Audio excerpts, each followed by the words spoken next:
Hello, everybody. I'm so happy to welcome you to the launch event for Perspectives on Possibility. This is a collaborative book written by the members of the book writing group I facilitate, and I'm your host, Susan Crossman. I work as an author coach and editor to assist mission-oriented and heart-centered, soul-driven in coaches, healers, consultants, and entrepreneurs to write the most impactful books they are capable of writing. Over the next hour or so, we're going to take a deep dive into the heart and soul behind Perspectives on Possibility. This is a book that took shape over the course of almost a week spent in beautiful cottage country in a northern Canadian forest situated on the edge of a gorgeous, peaceful lake. Our group had been working together for a year or two when we had the bright idea to write a book together. And so we headed to this lovely secluded spot to spend some time together to do just that. And I am going to show you where we were just so you get an idea of the amazingly inspirational area where this book took root. This is a place called Clam Lake. And here are some pictures of what we experienced as we were enjoying our book time together. It did rain quite a lot while we were there, but we did have some beautiful opportunities to take pictures, to swim, and to be outside in nature while we were working on the book. Beautiful, beautiful sunsets while we were there. And this is our group. John Brockett, Susan Eva, Cynthia Aldrich, me at the end, Tula Haukioha, who unfortunately is not here with us today. She opted to not participate further forward in the book. And Lisa Bogue, who unfortunately was unable to be with us today as well. And Lydia Sierra as well. This was an unusual collaboration, this book, in that we opted, instead of having each author contribute a chapter, we opted to each work on all of the chapters. We each contributed to each chapter, which allowed us to bring our own thoughts and ideas and perspectives to the book, thereby creating a kind of a fuller perspective on possibility for each chapter. We also brought a lot of energetic frequencies to the project, and this is Susan Eva, a picture of our colleague Susan Eva. Susan is a sound bath healer, among other things, and she brought her sound bowls, playing at the start of every day and at the end of every day to set the energy for our writing. Susan and her daughter Kristen also created beautiful, nourishing food for everyone for the week, and we ate like royalty for the time that we were away. We also used oracle decks and candles in our writing, and I think probably all of our authors will agree with me when I say this was a powerful and extraordinary experience for all of us. During that week together, as I mentioned, we completed about 85% of the content for the book we'll be talking about today. And then we finished the remainder in the months following that precious time together. And if you'd like to purchase the book, I invite you to find it on Amazon. Again, the title is Perspectives on Possibility, and the link will be available on the page where you find this video. But we would love it if you would buy the book and allow us to share our words and our thoughts and ideas and our compassion for the planet with you through the words in the book. Our first task in the writing of this book was to decide what we wanted to write about. And here's how we did it. We did it all through brainstorming. I was blessed to be the facilitator of this highly collaborative process that saw us together choose 7 topics that we wanted to share our thoughts and feelings about. They're all topics that we see in our coaching and healing practices and in life in general, actually. And this is what it looked like as we were making our way through, how do we narrow down what we want the scope of the book to be. And this is really what the outline of the book is. We came down to these 7 topics. What if nothing is as it seems? Grief, authenticity, trust, healing, relationships, and living as creators. Now, a little chipmunk visited us pretty much every day while we were in the forest, and so Chippy is guiding the energy of the book. As a totem, the chipmunk brings prosperity and protection. And the spirit of the chipmunk is tied to the energies of home and family. And believe me, we are a family. We were a family. We probably will always be a family, the authors of this book. We just really feel that Chipmunk was powerful with us for the time that we were away, and still echoes through the pages of this book that we have been so honored to be able to put together. Each chapter, in fact, of this book is guided by an animal totem. And we selected the animal totems together as a group thanks to the coordinating efforts of Cynthia Aldrich, also in the book, signed as C.L. Aldrich, who is one of the authors of the book. And here you'll be able to see some of the images that are part of the book. Each chapter has its own animal totem at the beginning of each chapter. And we had an awful lot of fun determining which animal totem belonged with which chapter. And so many thanks to Cynthia as well for taking the lead on that. Here's what the cover of our book looks like: Perspectives on Possibility, What If Nothing Is As It Seems? And I think that's one of the things that I find super exciting about the book, is that it does also carry the energy of this idea that maybe things are not as they seem in life. And that's a reverberation that is really echoing through the pages as well, that things are not always what they seem. In fact, often, almost always, they're not. And so that's something we are inviting you into with this book, is to a consideration of extra possibilities that you might have may not have seen for yourself.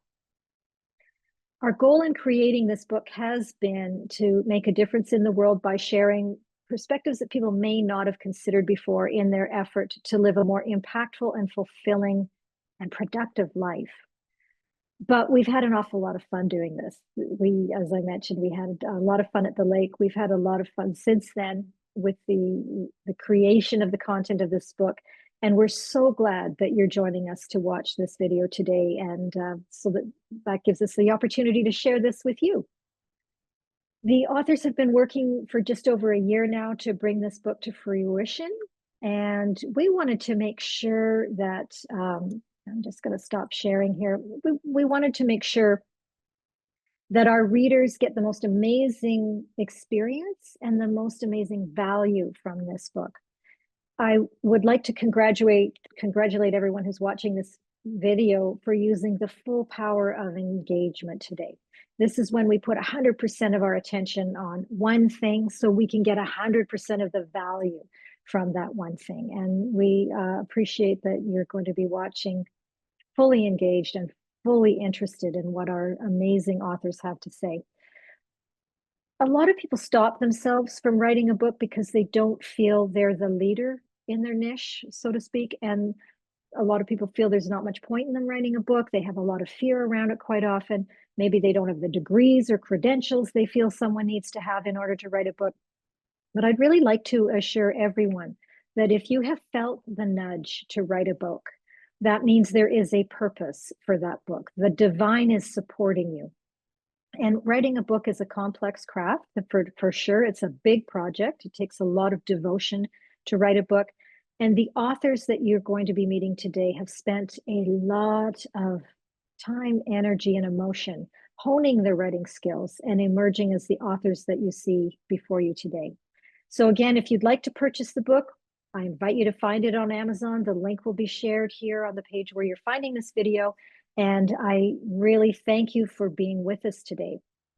We're going to bring on stage our first speaker right away. I'm going to share one little slide with you so that you can see who we're bringing on stage first. This is John Brockett. John has been an avid student of the human condition from childhood. This led to a 25-year-long career as a psychotherapist, specializing in individual, couple, and family therapy. John also led PTSD groups for struggling veterans after Vietnam with a grant from the US government. His writings emphasize the union of fear and love we all experience during our journey of life on planet Earth. So John, so glad to welcome you to our stage today. Thank you for being here. Well, thank you, Susan, and thanks to all of our listeners, and special thanks to my co-writers in this thing that I never thought possible, even though I've been writing for years, to actually put it together and to feel the support and the love that we all shared, which is what this book's really about, made all the difference. Mm. Well, John, I'd like to ask you a question. And that question is, every one of us is confronted with questions and the pursuit of answers in our lives. And I'm wondering if there is a difference in value of the question and the answer. Yeah, that's a good question. And good questions are, well, from my perspective, is what it's all about. And we all write about this. And when we say, possibility, well, possibilities don't come from written in stone answers. The possibility comes from what we don't know yet. And that can be a scary thing. And that's where it comes in that, the possibility for the future, our future, if we want it to be more than what it is today, stay in the question. What's coming my way? What's the divine energy of love, of the supreme energy field of the universe? What's it bringing to me? What can I open my heart to instead of going, oh my God, I don't know if I can do this. And I'm telling you, years and years about writing a book, I was going, oh my God, how can I do this? I can do this. But then once I opened up to it and felt what was coming through, the possibilities were miraculous. And so my philosophy is let go of the answers. They'll be when they needed, but stay in the question as much as we possibly can. Love that. And I love that you say, what can I open my heart to? What a beautiful question that is, too. Yeah. Really lovely. So, John, what do you feel the reader will get from Perspectives on Possibility? I think the reader will find some message in here. We have, 5, 6 amazing people. We always teased a little bit about, after knowing these folks, we go, wow, we're all writing the same story. Now, I cannot write the same story as my cohorts wrote it, and they can't write it exactly as I wrote it, but all of our readers also have a very, very powerful, important story, a reflection coming from the same singularity of life itself, that book. And so I think I know that I've shared some of the writing with some people, and they go, "Oh my gosh, I had that experience," or "I've felt the same way, but I've never heard it said that way." And so I think what the reader can do is has an opportunity of a half a dozen other people that have worked to offer their reflections on possibilities and to awaken some of those things in the reader. And my hope is that, after this book is read by 100 people, that next year we write another book with 100 authors. I mean, it would be wonderful because it's always available. And if we can share that with everybody, boy, I just honor everybody that is willing to have the courage to go ahead and live a life that they thought they couldn't before. I love that. That's so exciting. You offered John to read from the chapter, What If Nothing Is As It Seems? And I wonder if you would honor us now with a reading. Yeah, of course I will. Thank you. So, what if nothing is as it seems? What if we know nothing? What if everything we've labeled as absolute truth is an illusion based on the limited answers we conjure to relieve the fear of not knowing what lies beyond what life is revealing at this moment? As Socrates said, the only true wisdom is knowing you know nothing. Early on in my life, I would spew whatever information came to mind based on the conditioned information of my past. As an astute boy and young man, I accepted the information given to me by my parents, my peers, my school, my church, and any authority that seemed to have the correct answers about life. I realized that having the correct answer would bring me praise and success, while offering the wrong answer would bring me distrust and failure. I learned that I would be liked, respected, and successful if I replicated what appeared to be the accepted facts of the day. All of that occurred within the illusion that, okay, now I know the truth. That is the illusion. During my mid-adolescence, I became combative, even belligerent, when faced with the doctrines that were dictating to me who I was and who I was supposed to be. Something inside of me was calling, though, someone who was not being recognized as I continued to robotize my life according to what seemed genuine. Eventually, I realized that being combative with the world was not the answer. I was actually battling with my true self, my own soul. The person I seemed to be was an illusion, and I stopped blaming anyone and everything for my discomfort. I replaced the blame with gratitude for every message I received, whether pleasant or unpleasant. I realized I knew nothing, especially about who I was and what I was even doing here. Most importantly, the quest for answers was being replaced with the excitement and exploration and mystery of living in the question. My answers were very limited, and the questions were infinite.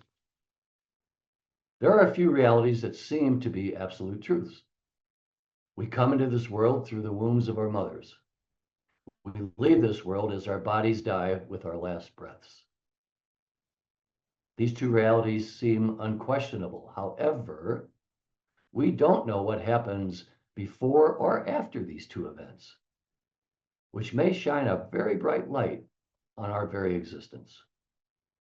Our history has been evolutionary since its inception.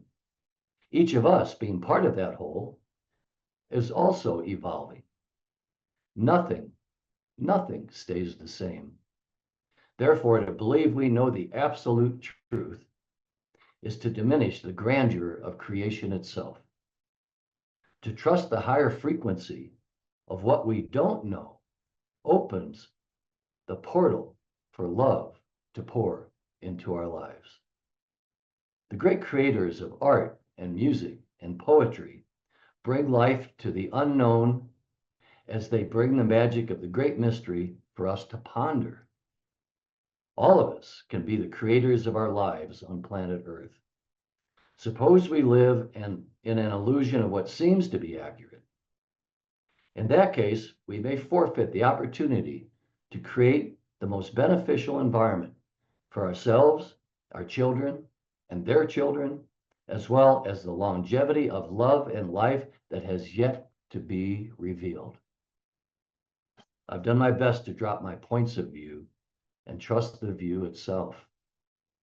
That view is the eternal and infinite flow of love beaming from the source of all life. I'm not always successful. However, I've learned to laugh at myself when I'm not. And I've been laughing a lot.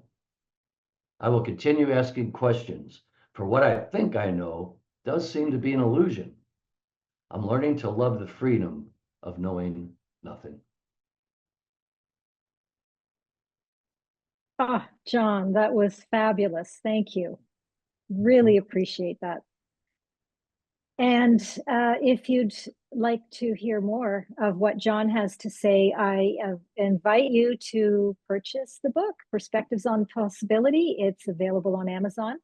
And the link will be on the page where you found this video, but we have so much more to hear from John included in the book. You are going to want to read more, I'm sure. So please do take advantage of the offer to dive deeper into what John has to share. So I'd like to bring onto our stage another one of our authors. Oh, and I am not seeing my screen, my slide here. I'm so sorry. Hang on a minute. There it is. Okay, here we go. So our next speaker today is Cynthia Aldridge. All her life, Cynthia has immersed herself in nature, from drawing and painting the natural world to speaking with the spirits of plants, forests, and waterways. For the imaginary friends of childhood are real. And in her 20s, Cynthia began to be visited by the spirits of friends, family, and pets after their passing, each with a message or request. While teaching drawing and painting, Cynthia found great joy in assisting her students in removing blocks to their creativity and thus began a lifelong love of teaching and coaching. After the sudden and unexpected death of Cynthia's beloved husband, his spirit continued communicating with her, inspiring the writing of her memoir, Awakening to Life, a journey from grief to joy. That journey allowed Cynthia to hear the call to become a grief coach, and it illuminated the fear of death, dying, and grief that is held on our planet. As an author, Cynthia is called to rewrite the story of grief and bring death, dying, and grief back into their sacred place in the circle of life. So, Cynthia, welcome to our stage today. I'm so delighted to bring you with us on the exciting journey of launching and sharing news of Perspectives on Possibility. Thank you, Susan. I'm delighted to be here. Yeah. So, Cynthia, why do you think we are so afraid of death and grief? Well, it's an interesting thing because most of the time that humanity has been on Earth, um, it's not been separate from life. Um, so people feel separate from grief and death at this point. And it's no wonder that we do, for humans have this long history as tribal people and as indigenous people in community of dealing with all of the aspects of dying, death, and grief themselves at home. Um, Bodies were, dying people were cared for by the community or the tribe. Um, in death, the body was prepared for whatever form of burial or, dealing with the body after death. And, like the bodies were cleaned and laid out for everyone to view, everyone, the whole community or tribe, to be able to say goodbye and to honor them with their grief, honor that loved one. And so no one, people weren't alone in their loss and grief, and they were very conversant with it and saw it as part of the sacred circle of life as we know it. But in the last 200 years or so, we become separate from that natural process. And now so many people are afraid of dying. Plus the, veneration to the youth culture, being young is what is venerated. And so that, putting death and dying and all of that, and therefore grief aside as being something to be frightened of, that we oftentimes leave the person who is dying or grieving, the one grieving, to feel very alone. So as Susan said, part of my calling is to rewrite the story of grief and to co-create bringing dying, death, and grief back into their sacred place in the circle of life. I really honor that, Cynthia, to bring grief, death, and dying back into their sacred place in the circle of life. That's very, very touching sentiment. So thank you for that. I wonder, Cynthia, if you could share with us what you feel the reader will get from this book. There are, different perspectives and different possibilities of ways of looking at things. And I look to see our readers having their hearts opened and their minds expanded into the beautiful diversity of our humanity that is present in this book. And I know I have by reading it. Wonderful. Thank you, Cynthia. Now, Cynthia, you've offered to read from our chapter on grief, and I wonder if you would do that for us now. Yes, thank you. I will. Grief is an opportunity to love more deeply. The sudden and unexpected death of my beloved immediately swept me into a sea so cold and deep that I became numb to my thoughts and feelings, save that of heartbreaking open pain and love. That opening in my heart allowed the deepest upwelling of love to rise to the surface, and sometimes I would forget my loss for some moments. But this bone-chilling pain would creep in again and enshroud me like a blanket of fog.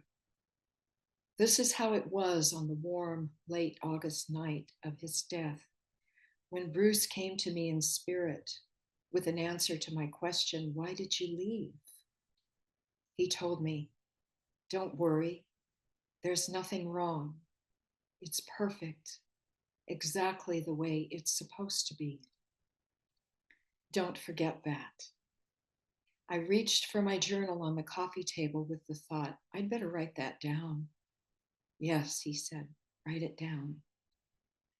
Being in shock had me cold and shaking, making it hard to write, until Bruce manifested as a large golden sphere of living light, sitting next to me on the living room couch. He partially merged the sphere of his being with my body and being until I was comfortably warm, causing the cold and shaking to cease. His golden warmth was pure love, sustaining and nurturing, warming me from the inside out. He stayed with me through the night, and then sleep overtook me an hour before dawn. And when I awakened with the light, he was gone, and still I felt the nurturing warmth his loving presence had brought to me. I didn't yet know that the unnumbing pain and the loving golden memory would coexist within me for some time. Being in grief, yet intensely full of love and pain, was such a singular experience. Grief was now a part of my life, and I didn't want to miss any more of my precious life. So I made the decision to embrace my grief, and from that moment forward, grief became my teacher. Making a conscious decision to welcome grief into my life led to being conscious of the ways grief was transforming and informing me. I was starting to feel grief as a part of love, a part that says, by not pushing away your pain, you allow grief to stay present. When love is present, your heart remains open and love can grow. Grief is healing in motion, and it encompasses all emotions. Constricting the expression of grief limits the freedom of an individual to fully feel and experience their losses, and therefore their joys. We are human. It is our birthright to feel the experiences of our lives, for that is the foundation of how we organically learn. And in grieving, that is how we can move forward with grief as love, even when pain is still present. Along the way, I've learned that grief is an opportunity to love more deeply. There is a divine spark that lives within us. You ignited that spark within your beloved, and your beloved ignited that spark within you when you first recognized each other. That is the love you are grieving, the loss of the physical presence of the being with whom you mirrored your ignited divine spark. It doesn't matter what the beloved relationship is. That love is part of you.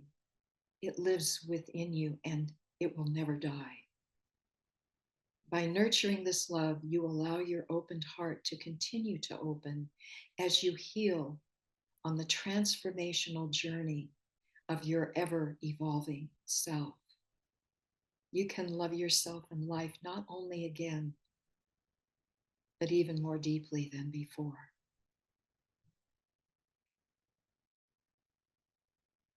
Absolutely beautiful, Cynthia. Thank you. Such a reverence that you bring to the topic of death, dying, and grief. It's really very beautiful. Thank you. Again, if you would like to purchase more of Cynthia's beautiful writing, you can do that through the link that we're going to be sharing on the page where you'll find this video. The book is called Perspectives on Possibility, and Cynthia, as all of our authors have, has contributed to every chapter. So you'll want to be taking a look and hearing more from what Cynthia has to say in the book. So I'm going to move on to our next speaker now. There's more. And I'm going to introduce you to Lydia Sierra. Lydia Sierra brings more than 30 years of experience in community-based nonprofit leadership with deep expertise in organizational and fund development. A Bronx native and lifelong advocate for underrepresented urban communities, she has helped raise tens of millions of dollars to advance community development, health equity, immigration rights, and more. Before founding Lydia Sierra Consulting, in 2016 that was, Lydia served as director of a faith-based community center in the Bronx, where she established wraparound services and a sustainable funding infrastructure from the ground up. A trauma survivor and passionate mental health advocate, Lydia leads with both lived experience and professional insight. She holds a master's degree in human services administration and has completed doctoral studies in the same field. Today, she leads LSC with a strategic mind, a community-rooted spirit, and an unwavering commitment to equity, healing, and lasting impact. So, Lydia, so happy to bring you here today to our stage. Thank you so much for being here. I would like to start us off, Lydia. I would love to start us off with the question of what inspired you to share the reading you're going to share today. And for our listeners at home, the topic is authenticity. So why is that, Lydia? What is it about that you wanted to share? Yes. Well, first, I would like to express how honored I am to be part of this collaborative book. And I'm so grateful for the opportunity to work with you and my fellow co-authors. It has been a transformational process for me. And thank you, Susan, for stepping into your authenticity by creating this amazing space for writers to become published authors. What inspired the chapter I chose to share is authenticity, the full expression of love. It's a deeply personal chapter. I come from a background of trauma and poverty, and for much of my life, visibility didn't come naturally for me. Writing this chapter was about giving myself permission to show up fully, to embrace authenticity as both a challenge and an opportunity. For me, authenticity is about letting go of perfection. It's about courage. It's the courage to tell the truth about where we come from and the courage to keep moving forward with love. My past could have silenced me, but instead it fueled my purpose. Today, I lead a consulting company that helps nonprofits raise the resources they need to transform communities. This chapter is my way of saying possibility is real. If someone like me, raised in poverty, surrounded by trauma, can reimagine her story, then anyone can. And when we show up authentically, we give others permission to do the same. Wow, I love that. Possibility is real. You are living embodiment of that. It's absolutely beautiful. Thank you, Lydia. So my other question for today is, what do you feel the reader will get from the book? Mm. The readers will get a tapestry of voices. Each of us share our stories of resilience, authenticity, and possibility. It's not just my story, it's a collective reminder that no matter where you start, you can create something bigger, braver, and more beautiful for your life and your community. This book offers inspiration, but also practical wisdom from people who have walked through hard things and turned them into purpose.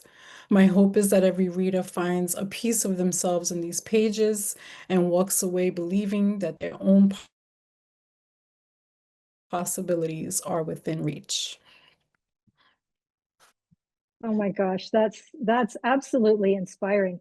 A tapestry of voices to help people create something bigger and braver for their lives. That is a spectacular concept. I love it. Thank you. Now, My Lydia, pleasure. you were going to read from Authenticity, the Full Expression of Love. Would you share your reading with us now? When I stepped out of the church into love for myself, I expanded and opened myself up to the joys of discovering who I am. I am love in all the roles I am privileged to play in my time as a human on earth. After a few years, I found another church that was more evolved in its translation of scripture. And after 10 years in that church, I found myself leaving the church again. But this time, I stepped into the wilderness of my being. I needed proper rest, true love, and universal life principles to embrace. My world was so small. It separated me from others.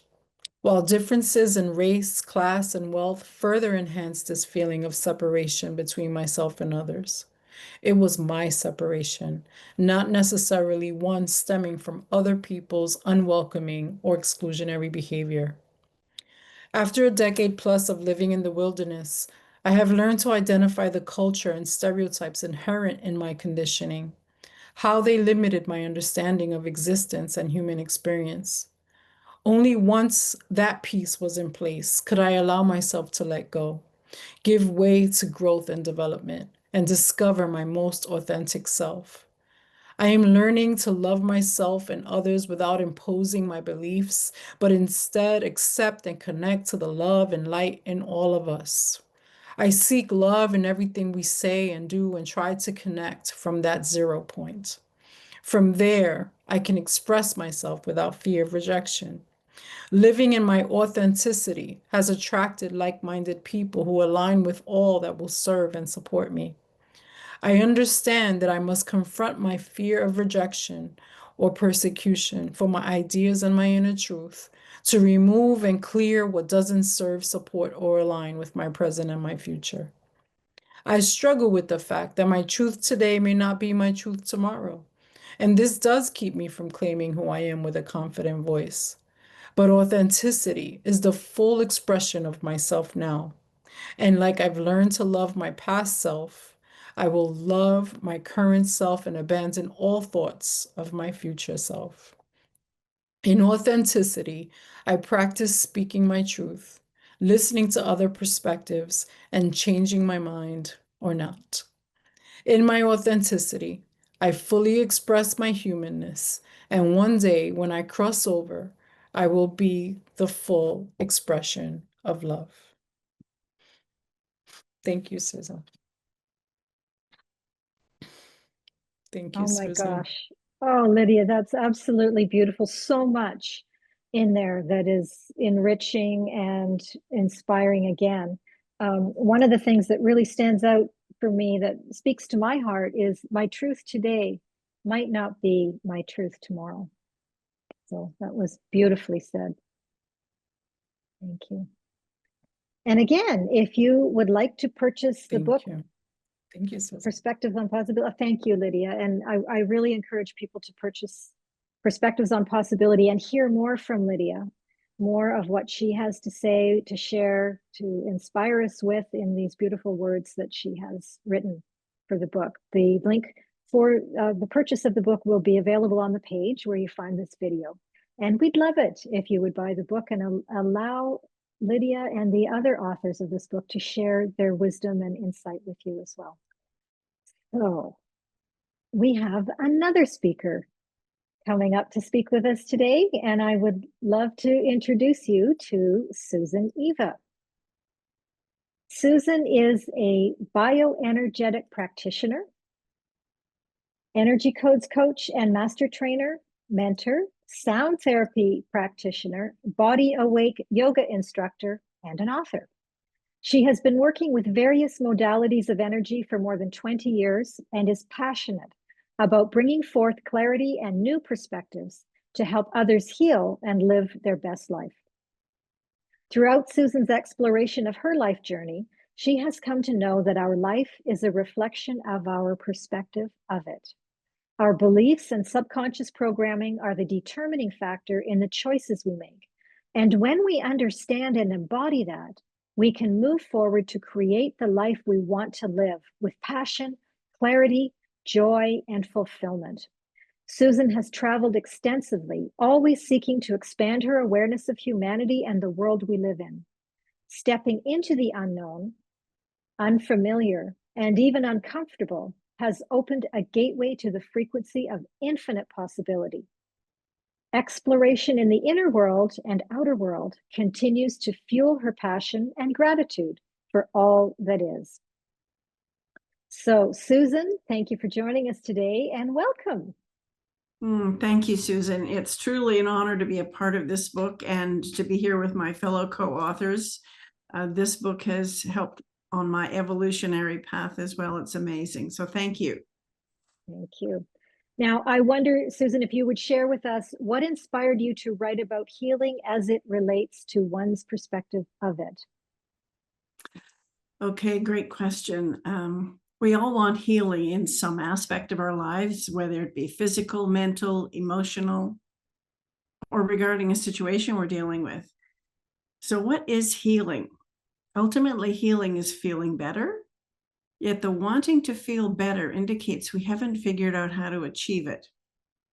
And we often get stuck on our healing journey because of our programmed beliefs. I'm not enough. I can't do this. I must accept my lot in life. So when we choose to question those beliefs and become curious, we open a door to possibility. What if those beliefs and programs are not actually true? When we look at our beliefs from a different perspective, we're able to reveal parts of ourselves we may not have been aware of in the past. What if I am enough? What if I can do this? And what if I get to create the life I want? The what if question is one of the most self-empowering questions we can ask ourselves. When we begin to perceive and accept our magnificence and infinite possibility, we begin to heal and our lives get better. Wow, I really love that. I especially love the idea that curiosity opens a door to possibility. It's beautifully said. And so, Susan, what do you feel the readers will get from this book? This book is an invitation to look at life from a different perspective. We all have stories from our lives, some joyful and some not so much, and they all have contributed to the personality we become. Yet for those painful experiences we wish we hadn't had, we often fail to notice the gift that they have given. When we become aware of a different way of looking at each situation, we change how we experience it. We set ourselves free and we evolve.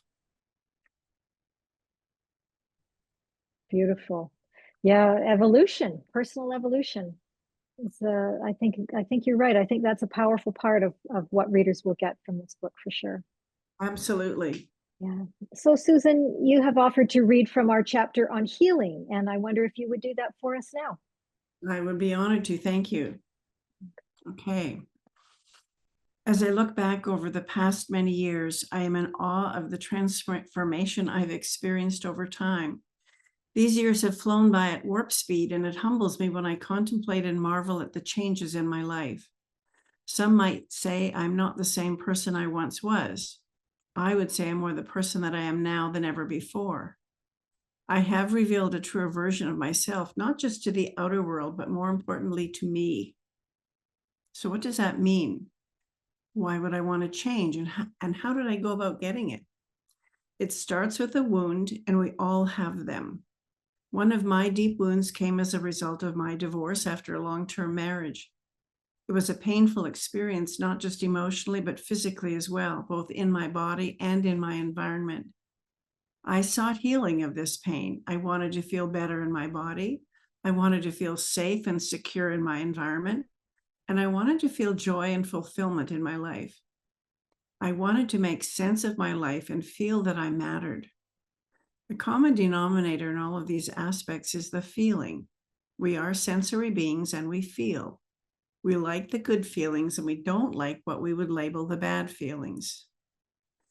So what actually is healing? Physical healing is easiest to define. If we cut our finger, break a bone, or are given a diagnosis, we want the physical return to its natural state of well-being.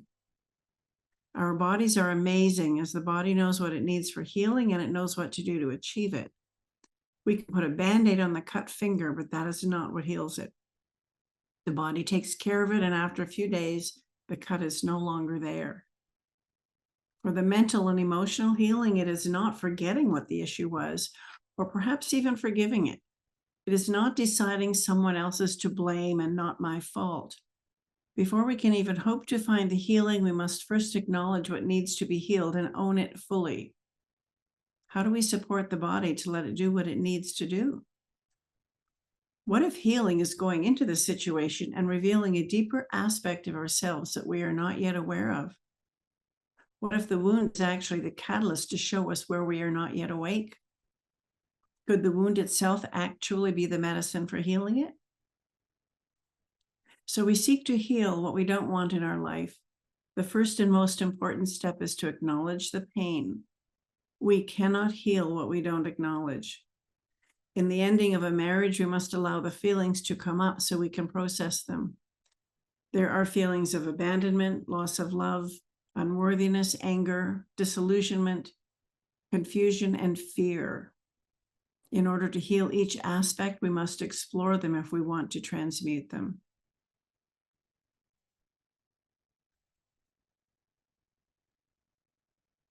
Well said, Susan. Again, so many wonderful nuggets of wisdom in there. One of the ones that I love especially is the idea of revealing myself to myself. It's very thought-provoking. Thank you. Thank you. And thank you. And again, if you would like to purchase the book so you can hear more of what Susan has to say about all of the topics that are covered in Perspectives on Possibility, I encourage you to look for the link to the Amazon sales page on the page where you're looking at this video, where you found this video, and take a look at the book and of course dive into the other important things that Susan has to share with us. So last but not least today, I hope, is me. I get to share a little bit of what I have to say as well. I'm just I'm going to share a slide as well, although I think it's maybe not necessary, but I'm going to do it anyway. This is me.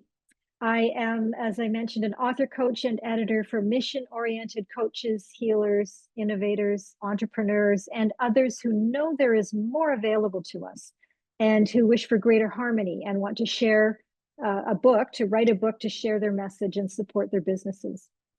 So that's what I do in the world. I'm here to help people write books that they love to write and that they feel are going to make a difference in some way, shape, or field. And the one thing that I want to kind of summarize here around what I feel the reader is going to get from the book, as you've heard all of our speakers mention today, there is so much in that book, so many nuggets of wisdom and insight and interesting concepts, and kind of a shift of the paradigm of how you may have been looking at life up until now. And so the book is a cornucopia of insights that are perhaps a little bit different from what you've been thinking and feeling in your life up to now, and perhaps a confirmation of what you've been thinking and feeling in your life up to now. And so I think every opportunity that we have to take a look at how we're living our lives in the pursuit of somehow opening doorways into more possibilities and more insights and more opportunities, I think that's always a good thing.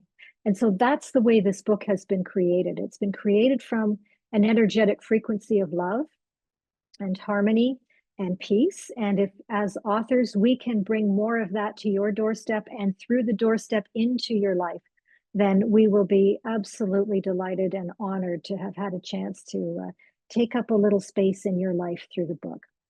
So I'm going to read a little bit from what I've written for this book. I'm reading from our chapter on living as creators. And here we go, creating our world. I pulled the roll of packing tape down from the shelf beside me and morosely sealed another box of belongings that would be shipped off to the new home my children and I would be moving into in another few months.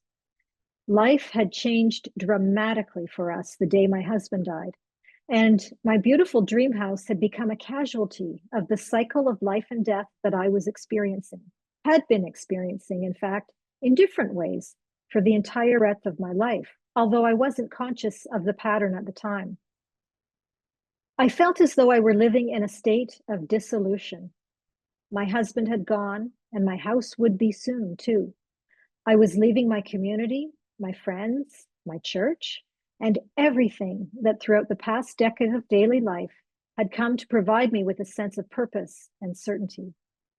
It was as though Steve's death had marked the crumbling of the life I loved and had worked so hard to create. I was beside myself with grief. It now fell to me to raise my kids, march resolutely back to the workforce, care for my mother, and somehow begin the painful task of redefining who I was and what else I was supposed to make of my life. Steve had given me purpose, a place, an identity. I was a wife, a mother, and the backbone of my family. I bought the groceries, cooked the meals, cleaned the house, and supervised the homework. Everything my husband or children needed, I provided. With his death, I was going to have to do all that and more. I now had to replace his income. The task was overwhelming. It had been 10 years since I had worked for pay. A little thing called the internet had arrived while I had been scrubbing floors and wiping noses, and somehow I was going to have to determine how to work with it and leverage it to support my family. Everything was falling apart around me, and I felt victimized by life. I didn't see myself as a creator at the time, and indeed, this wasn't a concept I would have heard from friends or family members. What do you mean we're creators? They would have asked me, I'm sure, their faces screwed up into balls of confusion at the very idea. We work, we parent, we have some fun, and then we die. That doesn't sound very appealing to me today, and no doubt doesn't to many others who are stuck on the treadmill of caution that passes for daily life in modern times. But really, over the past 15 years or so, I've come to see this fragile and beautiful human life as a vehicle for nothing but creation. We have the worrisome privilege of creating every aspect of our lives, all of it, through our thoughts, our beliefs, our values, and our choices. We choose what we do and what we feel. We choose how we react to both disasters and triumphs. We choose who we spend time with and who we avoid, what we learn and what we refuse to let go of. We choose whether we go it alone or get support, expand our lives or stay stuck in the past. Everything that happens in our lives, all of it, all of it, all of it happens because we are the creators of our world.